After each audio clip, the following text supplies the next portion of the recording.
ಬಂದ್ಮೇಲೆ ಈಶ್ವರಿಗೆ ಅಲಂಕಾರ ಮಾಡಿದ್ರೆ ಹೇಗಿರ್ತಾರೆ. ಅಳಿಗೆ ಕಾಲು ತೊಳಿಬೇಕಂತ ಪಾರ್ವತಿ ತಾಯಿ ಬರ್ತಾರೆ, ಮೈನಾದೇವಿ ಕೈನಲ್ಲಿ ಹೂವು ಇಟ್ಕೊಂಡು ಬಂದ್ರು ಬೊಕ್ಕೆ.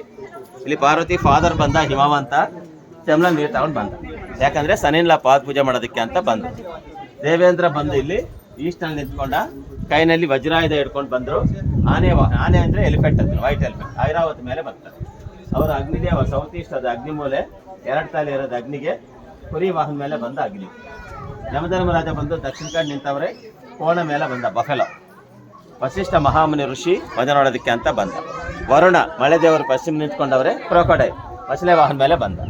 ಇವರು ಬೃಹಸ್ಪತಿ ದೇವತರಿಗೆಲ್ಲ ಗುರುಗಳು. ಇಲ್ಲಿ 3 ಹೆಡ್ಸ್ ಇರೋದು ದತ್ತಾತ್ರೇಯ, ಇಲ್ಲಿ ವಿಷ್ಣು, ವಾಯುದೇವರು ವಾಯುಮೂಲೆ, ವಾಹನ ಡೀರ್ ಅಂದ್ರೆ ಜಿಂಕೆ ಮೇಲೆ ಬರ್ತಾರೆ. ಕುಬೇರ ಅಂದ್ರೆ ಮನಿ, ಕುದುರೆ ವಾಹನ ಮೇಲೆ ಬಂದ ಕುಬೇರ ಬಂದ ನಾರ್ತ್ನಲ್ಲಿದ್ದ, ಅವರೇ ಋಷಿ ವಿಶ್ವಾಮಿತ್ರ. ನಾನು ಹೇಳಿದ ಇವರೆಲ್ಲರೂ ಈಶ್ವರ ಮದುವೆ ಹೋಗಿದ್ದಾರೆ. ಇದು ನಡೆದಿರೋದು ಕೈಲಾಸದಲ್ಲಿ ರಿಯಲ್ ಆಗಿ ನಡೆದಿರೋ ಮದುವೆ ಅಂತ ಆಗ್ಬೋದು. ನಮ್ಗೆ ಪಿಲ್ಲರ್ಸ್ ಅಲ್ಲಿ ಆ ಸ್ಟೋರಿ ಎಲ್ಲ ತೋರಿಸ್ತಾರೆ. ರಿಯಲ್ ಆಗಿ ಇಲ್ಲಿ ಈಶ್ವರ ಬಂದಿಲ್ಲ, ನಾನು ಹೇಳಿದ್ದೆಲ್ಲ ಸ್ಟೋರಿ, ಆ ಸ್ಟೋರಿನ ಇಲ್ಲಿ ತೋರಿಸಿದ್ದಾರೆ. ಇದು ಈಶ್ವರ ಭಿಕ್ಷಾಟನ ಮೂರ್ತಿಗತೆ, ಇವರೇ ಈಶ್ವರ ನಿಜ ರೂಪದಲ್ಲಿ ಇದ್ದಾರೆ ನೋಡಿ. ಪ್ರತ್ಯಕ್ಷ ನಿಮ್ಗೆ ಗೊತ್ತಾಗುತ್ತೆ. ತಲೆ ಮೇಲೆ ಗಂಗಾದೇವಿ ಇದೆ, 4 ಕಣ್ಣು, ಕಪಾಲ ಅಂತ ಏನಿದೆ, ಕಪಾಲ ಅಂದ್ರೆ ಮುಖ್ಯಪಾಲ.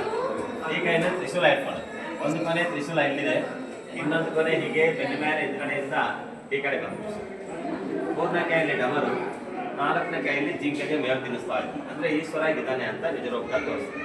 ಒಂದಿನ ಈಶ್ವರ ಬುಲಹಕ್ಕೆ ಬಂದ, ಪಾರ್ವತಿ ದೇವನ ಪರೀಕ್ಷೆ ಮಾಡೋಣ ಅಂತ ಈ ತರ ಭಿಕ್ಷಗಾನ ವೇಷದಲ್ಲಿ ಬಂದ ಪಾರ್ವತಿ ಮನೆ ಮುದ್ದುಗಳು ನಿಂತ್ಕೊಂಡು ಭಿಕ್ಷೆ ಕೇಳ್ತಾನೆ, ಭೌತಿ ಭಿಕ್ಷಾಂತಿ. ಪಾರ್ವತಿ ದೇವ ಅನ್ನ ತಗೊಂಡು ಪಾತ್ರ ಸ್ವಲ್ಪ ಅನ್ನ ಹಾಕಿ ಹಾಲು ತುಪ್ಪ ತಗೊಂಡು ಸೋಟ್ನಲ್ಲಿ ಸ್ವಲ್ಪ ನಿಧಾನವಾಗಿ ಬಡಿಸ್ತಾ ಇದ್ರೆ ಈಶ್ವರ ಪಾರ್ವತಿ ದೇವನ ಪರೀಕ್ಷೆ ಮಾಡ್ಬೇಕಂತ ಅವ್ರು ಹುಟ್ಟಿರೋ ಸೀರೆ ಕಳಕ್ ಜಾರ ಬಗ್ಗೆ ಮಾಡಿ, ಸೀರೆ ಕಳಕ್ ಜಾರು ಅಂತ ಅವ್ರಿಗೆ ಸೀರೆ ಮೇಲೆ ಧ್ಯಾಸನೇ ಇಲ್ಲ, ಭಕ್ತಿಯಿಂದ ಏಕಾಗ್ರತೆಯಿಂದ ಬಡಿಸ್ತಾ ಇರ್ತಾರೆ. ಅವಾಗ ಈಶ್ವರ ಅವ್ರ ಭಕ್ತಿಗೆ ಮೆಚ್ಚಿ ಪ್ರತ್ಯಕ್ಷವಾಗಿದ್ದ ನಾನೇ ಬಂದಿರೋದಿದೆ ಅಂತ ನಿಜರೂಪ ತೋರಿಸಿ ಅವಾಗ ಅವ್ರಿಗೆ ಬ್ಲೆಸ್ಸಿಂಗ್ ಕೊಡ್ತಾರೆ. ನೀನು ಅನ್ನಪೂರ್ಣೇಶ್ವರಿ ದೇವರಿಗೆ ಬರ್ತೀನಿ. ಇದು ನಡೆದಿದ್ದು ಕಾಸಿನಲ್ಲಿ ನಡೆದಿರೋದು. ಆ ಸ್ಟೋರಿ ನಮಗೆ ಈ ಸ್ಟೋರಿ ಇಲ್ಲ ಅಂತ ತೋರಿಸ್ತೀವಿ. ಸ್ಟೋರಿ ರಿಯಲ್ ಹಿಂಗೆ ಇಟ್ಕೋಬೇಕು, ಇದು ಪದ್ಧತಿ. ಆದರೆ ನೀವೆಲ್ಲರೂ ಡೈರೆಕ್ಟ್ ಹಿಂಗೆ ಇಟ್ಕೊಂಡಿರ್ತೀವಿ. ಅಡುಗೆ ನೋಡ್ಕೊಂಡು ಹಿಂಗೆ ಯಾರು ಇಟ್ಕೊಳ್ತಾರೋ ಅವ್ರಿಗೆ ಆಯುಷ್ ಕಡಿಮೆ ಆಗುತ್ತೆ, ಅದಕ್ಕೆ ಹಿಂಗೆ ಇಟ್ಕೋಬೇಕು ಅಂತ ಇರ್ತಾರೆ. ಮದುವೆ ಅವ್ರು ಹೇಳ್ತಾರೆ, ಗಂಡ ಹತ್ರ ಹಿಂಗೆ ನಡೆಸ್ತಾರೆ, ಅದು ಪದ್ಧತಿ. ಇಲ್ಲಿ ಅವ್ರು ನಮಗೆ ಸುಂದರನೇ ಆಗಿದೆ.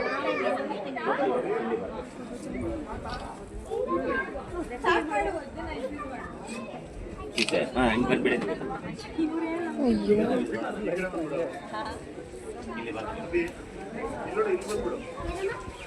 ನಾನು ಹೇಳೋದು ಮದುವೆ ಸ್ಟೋರಿ. ಇದು ಮಧ್ಯದಲ್ಲಿರೋದು ಈಶ್ವರ, ಪಾರ್ವತಿಗೆ ಮದುವೆ ನಡೀತಾ ಇದೆ. ಋಷಿ ಬಂದ, ನಮಗಾದ್ರೆ ಪುರೋಹಿತರು ಬರ್ತಾರೆ ಮದುವೆ ಮಾಡ್ಸೋಕ್ಕೆ. ಇಲ್ಲಿ ಋಷಿ ಬಂದ, ಋಷಿ ಹೆಸರು ಅಗಸ್ತ್ಯ ಮಹಾಮುನಿ ಬಂದ ಮದುವೆ ಮಾಡ್ಸೋದು. ಈಶ್ವರಗೆ ನೋಡಿ ಬಾಸಿಂಗ ಅಂತ ಕಟ್ತಾರೆ, ನಮ್ಮ ಮಳೆಯಲ್ಲಿ ಕಟ್ತಾರಲ್ಲ, ಪಾರ್ವತಿ ದೇವರು ಬಾಸಿಂಗ ಕಟ್ಟಿದ್ದಾರೆ. ಈಶ್ವರ ಪಾರ್ವತಿ 4 ಬೆಳ್ಳಿ ಇಟ್ಕೊಂಡಿದ್ದಾರೆ. ಯಾಕಂದ್ರೆ 4 ವೇದ ಇದಾವೆ, ಋಗ್ವೇದ, ಯಜುರ್ವೇದ, ಸಾಮ, ಅಥರ್ವವೇದ. 4 ದಿಕ್ಕಿದೆ, ಪೂರ್ವ, ಪಶ್ಚಿಮ, ಉತ್ತರ, ದಕ್ಷಿಣ. ಆ ಥರ 4 ವೇದಗಳು 4 ದಿಕ್ಕುಗಳ ಸಾಕ್ಷ್ಯವಾಗಿ ನಾನು ನಿನ್ನ ಹೆಂಡತಿಯಾಗಿ ಸ್ವೀಕರಿಸ್ತಾ ಇದ್ದೀನಿ ಅಂತ ಇಲ್ಲ. ಹೀಗೆ ನಡೀತಾ ಇತ್ತು ಕೈಲಾಸದಲ್ಲಿ ಮದುವೆ. ಅದು ನಮಗೆ ಪಿಲ್ಲದ ತೋರಿಸಿ. ಈ ಮದುವೆ ನೋಡೋಕ್ಕೆ ಜಾಸ್ತಿ ಜನ ಬಂದರು. ಈಗ ನಮ್ಮ ಮನೇಲಿ ಮದುವೆ ಅಂದರೆ ಯಾರು ಬರ್ತಾರೆ? ರಿಲೇಷನ್ಸ್ ಬರ್ತಾರೆ, ಊರಾಗ ಜನ ಫ್ರೆಂಡ್ಸು ಬರ್ತಾರೆ. ಈಶ್ವರ ಮದುವೆಗೆ ಋಷಿಗಳ ದೇವತೆಲ್ಲರೂ ಬಂದು ಅಲ್ಲಿ ಕೂತಿದ್ದಾರೆ. ಯಾರ್ಯಾರು ಬಂದಿದ್ರಂಬ ನಾನು ತೋರಿಸಿ ಅಲ್ಲಿ ಬರಬೇಕು.